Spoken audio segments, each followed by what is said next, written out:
What's happening, everyone? I hope you're well. As you can see, I'm joined by the handsome devil himself, that is Mr. Adam McKola. Adam, thank you so much for joining me, mate, and taking the time. The link to Adam's channel is in the title, so make sure that you subscribe to him. Adam, we're obviously here to talk about something very, very important. But before I do, I've just seen something that Jesse Lingard has released. I think it was a really touching piece. In fact, what I should probably do is play in a clip. It's the best thing to do. When you're younger and you're seeing your mum going through that, you don't understand it. Logically, really, you don't know what she's going through, and sure, she says, I'm depressed. But for me as a kid, you don't know what that means. You know what I mean? You're just going out, playing football, doing your thing. But my mum was in bed most of the time. Curtains closed, and she was going through it. And this was when I was young, like 12. Wow. Like I say, we had the help for her, and even for me, it's hard just to bottle things up. You know what I mean? It feels like, you're not the same person. Like I feel like I weren't Jesse Lingard. Like even when I was playing football matches, I felt like the game was just passing me by. Like I just didn't want to be there. It was crazy. Like I could see myself playing, but like watching the game, and I'm thinking that's not me. Do you know what I mean? Like that's not how I play. You know what I mean? Like you go from the World Cup to some performances that I've been playing. I'm like, nah. I said something need to change. So obviously I opened up to to Man United, told them what I was going through, told them what Mum was going through. There's always there to help. I've had other doctors that have helped as well, which have been brilliant. And during the lockdown, I got my head together. Because I could have easily quit in lockdown. I could have been like, nah, I don't want to do it. I quit. I give up, whatever. But the fight in me, always bring me back to life. There's some days where I used to we used to have a game at 8:00. And then we go to the hotel in the afternoon, and then I go sleep from like 2 till 4, like shut my curtains, dark, and then wake up and it'll be dark. Do you know what I'm saying? You don't see any sunlight. So I always got advised by the doctor, just as soon as you get up in the morning, jump out of bed, open the curtains. And even just them little things can just change like your attitude a bit. It's mad, like sitting in a dark room, you're gonna be depressed. That is a fantastic video there, and to see more, click the link from Presenting in the description below. The channel is called Presenting. I think that's their first video, but it was really well made. Adam, that was great stuff from Jesse Lingard there. Yeah, you know me, Rory. I'm a big fan of Jesse Lingard. Not only as a footballer, but as a human being as well. I've spent a lot of time with him. Spoke to him for a few years now, not like as best friends, but a message here and there. And I think he's a great lad. And I when I interviewed him last year, I spoke about some of those similar topics. And I think as football fans, we kind of forget that these people are human. Now it's great because Jesse Lingard's playing well at the moment that he can come out and say this and he'll get a lot of support. But imagine if he wasn't playing well. Some people would come out saying, oh, this is just an excuse. Mm-hmm. And I think we need to learn that regardless of form, whether good or bad, players will have those issues because they're human as well.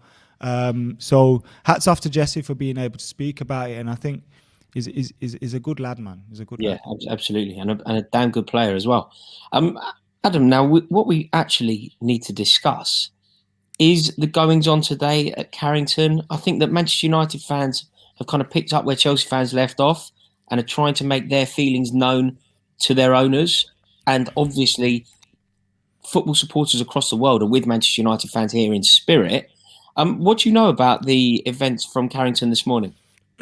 What I know is a group of fans turned up to Carrington.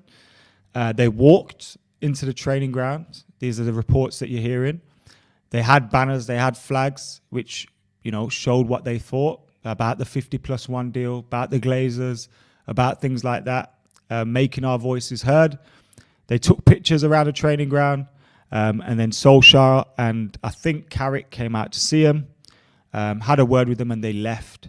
So this was a peaceful protest by a group of Manchester United fans. Let's not forget that, because at the moment, a lot of the narrative that I'm hearing around these fans is, yeah, you can make your point, but there's a right and a wrong way to go about it.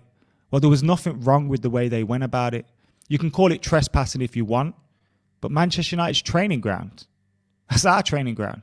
Like, that's the fans' training ground. Like, and if you're going to ignore us, like you so eloquently put it on the video we did earlier, if you're going to ignore us, then don't be surprised when we turn up to make our voices heard. Yeah, I think you're right. Do you know what? To expand on that point, just so that people know what Adam's referring to, we spoke earlier on Adam's channel, and what I said was that Chelsea fans, for example, found out about Chelsea entering the Super League when we entered it. That is when I heard that news. And that to me just seems so out of order that the people making these decisions can undermine 116 years of history without any consultation. So they don't talk to us. So if you're not prepared to engage with fans of the club, who are the lifeblood of the club, if you're not prepared to talk to them, if you're not prepared to garner opinion and find out if they are supportive of things like this, if they can't get their voice heard, what other option do they have but to force their agenda, as United fans have done today? Exactly. And I think you're seeing that from football fans around the world. I was there cheering on Chelsea fans the other day. I was there cheering on Liverpool and Leeds fans the other day. Do you realise how mad that is for me to be sitting here saying like Liverpool, Leeds, Chelsea? And this is what these guys have done. They've created a monster out of us fans because they've united us. Yeah. Like whether you support Chelsea or Charlton, whether you support Manchester United or Macclesfield, they've united us. They've given us a common goal. And once you do that to people, it's dangerous because look, when we want to get rid of the Glazers normally, it's difficult to make a protest happen. And also, it's difficult to envisage you getting 4 billion to take that out of their hands. Do you know what I mean? Yeah. But when you start to hear government legislation potentially coming in, now I know MPs will be saying this for their own well-being and whatnot. But when you hear of potential legislation, we have to keep this momentum going, because if legislation that can come in that either gives us voting rights or forces clubs to give certain percentages to fans or whatever, then we will win. We're already hearing that the Glazers don't like the idea of not being able to go into the Super League and it might make them sell up. Again, I'm skeptical about that. But when we can keep chipping at the cash cow, I want to just quickly ask you a question. Right? I'm going to play devil's advocate with it, just because if people aren't aware as to why the hostility to the Glazers is so strong, I'm just going to put a counter argument to you. Yeah, cool. Reply. Okay, Manchester United have bought recently. They've bought Paul Pogba. They've bought Harry Maguire. I think they've spent the third most amount of money over the last 3 years. You've won trophies, fairly significant ones, fairly consistently, and overall your club is in decent shape. What is the counter to that? So if I were to say Harry Maguire, 80 million quid, how can you moan at your owners? I've got the counter to that argument. When they bought the club, they didn't buy the club with a single penny. They bought a club that was debt-free. They forced that club to go into, I think it was at the time, 400-500, maybe more £1 million worth of debt. Then since then, they've also sucked £1 billion plus out of the club through loan repayments, through PIKs, through dividend payments, through this, that, and the other. Manchester United have always broken British record transfer fees. We've always done those kind of things before the Glazers. Any success that we've had with them has been in spite of them, not because of them. Look at when Cristiano Ronaldo got sold. Who did we buy? We got a world record transfer fee, having just been to 2 Champions League finals, back-to-back or whatever it was, and we got Obertan, Valencia and Owen. They pocketed the rest of the money. We've had record-breaking commercial deals. We've had this, that and the other. Yet City's owners have put $1 billion into their club and our owners have taken $1 billion out. And it's the way they run the club. Since Fergie left, they relied on his genius. When he left, they got scared and just started throwing money at it left, right, and centre.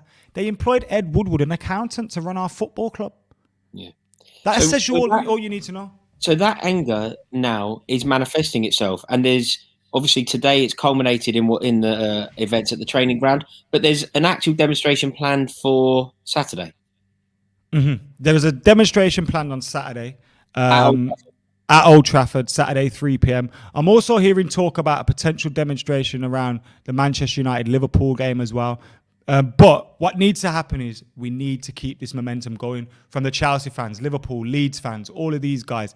Keep that momentum going, because if we can, who knows where we can take this? Do you know what I mean? Do you think there's an end goal here? Do you think ultimately we could end up What with fan representation on the board? Is that the dream? Fan representation, fan voting. If a decision like that has to happen, the dream is ownership. That's the dream.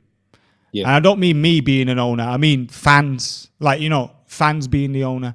Yeah. That's the dream. But I think what's the saying? The horse has bolted and you're trying to shut the gate or whatever it is. Yeah, like I feel like that's a bit too late for that. Do you know what, Ad? I miss.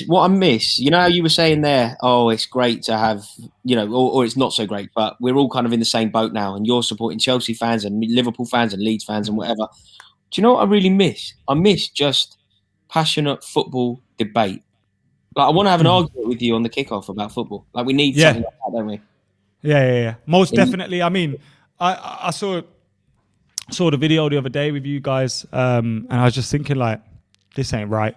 We need to be arguing. You know what? On that note, I'm going to leave this video with a debate that I recently had on 888 Sport. Check it out and let me know what you think in the comments. This is going to go so unpopular. I'm almost terrified of what the comments are going to say, but I'll start and just follow my heart. I'm going Paul Scholes. That's that's a bit of a shaky one. I'm having no part of that, fam. I don't get it. No part of that, blood. You know what? I don't even need to. I'm not saying anything. When you come up with stupid things like that, I don't need to comment. So Rory, you know what, Rory? Carry on. For me, it's not about whether Paul Scholes is a good player or not, because of course he is. Yeah.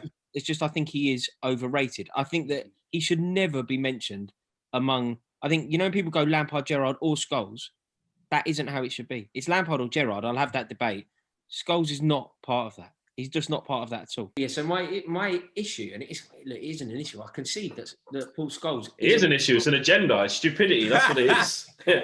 It is an issue that I want to help you with, but I don't think I can. I know that he was a brilliant player. I just don't see him as brilliant as everyone else. Do you know what it is, Rory? You know, like in music, when rappers say like your favorite rapper and all that kind of stuff, you go and ask top man like Zidane and Xavi and Iniesta, Pirlo. They tell you about Paul Scholes. That's good enough for me. That's good enough for me. Yeah, I'm talking. If you want to ask 5 all-time world greats, yeah, of who their best central midfielder is, and they all say Paul Scholes.